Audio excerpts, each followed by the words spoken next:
হ্যাঁ রে পুরবী, শান্তির জল দেওয়া তো শুরু হয়ে গেল, শুভটা কোথায় গেল বলতো? আর তাছাড়া বৌদি আমাদের দাদামণি বা কোথায়? তোমার দাদামণির শরীরটা ঠিক নেই তো সকাল থেকে, শুভ বললো ঘরে রেস্ট নিচ্ছে। ঠিক আছে, দাঁড়া আমি গিয়ে দেখছি। হ্যাঁ দেখ তো বাবা, একটু ভালো করে দিন ঠাকুরমশাই। শুভ, কোথায় ছিলে তুমি? ঠাকুমা সে শান্তির জল দিচ্ছেন, এসো তাড়াতাড়ি এসো।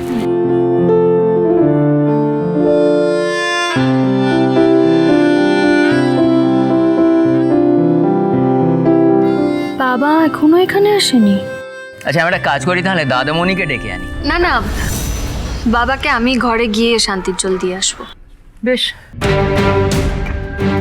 আমার এবার বাবাকে নিয়ে সত্যিই চিন্তা হচ্ছে। আদির সঙ্গে কি একবার কথা বললে হতো? এই শুভ, চল এবার তো প্রসাদ বিতরণ করতে হবে, চল আয়। হ্যাঁ চল। ঠাকুরমশাই আপনি আমার সঙ্গে একটু আসুন।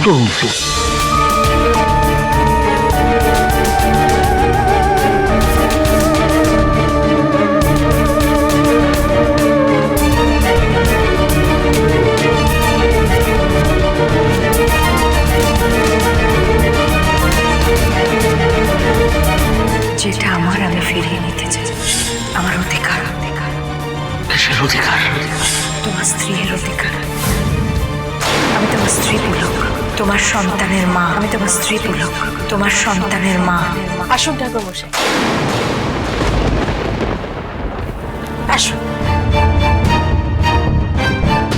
এ কি তুমি এরকম হঠাৎ দরজা আটকে দাঁড়িয়ে পড়লে কেন, যাতে কেউ ভেতরে ঢুকতে না পারে?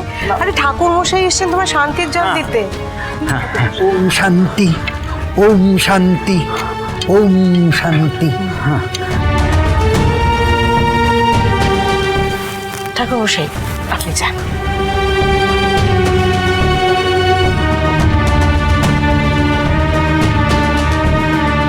কি হয়েছে বলো তো তোমার? আবার শরীর খারাপ লাগছে নাকি?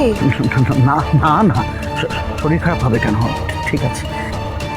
ঘরটার কি অবস্থা করে রেখেছো? হ্যাঁ, সমস্ত জিনিসপত্র ওলট পালট করে। কিছু খুঁজছিলে নাকি? না, এমনি। ওই দেখো, এইটাই খুঁজছিলে নিশ্চয়ই। সত্যি তোমার বয়স হয়ে যাচ্ছে পুলক, জানো তো। এই এই আগেকার স্মৃতি আঁকড়ে বাঁচতে চাইছো। হ্যাঁ তাই হবে।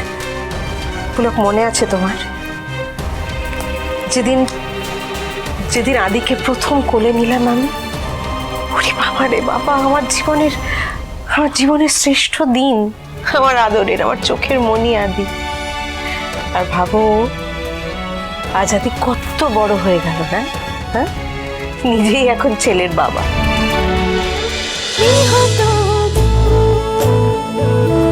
গৃহপ্রবেশ সোম থেকে রবি রাত 10টায় স্টার জলসায় ও জিও হটস্টারে।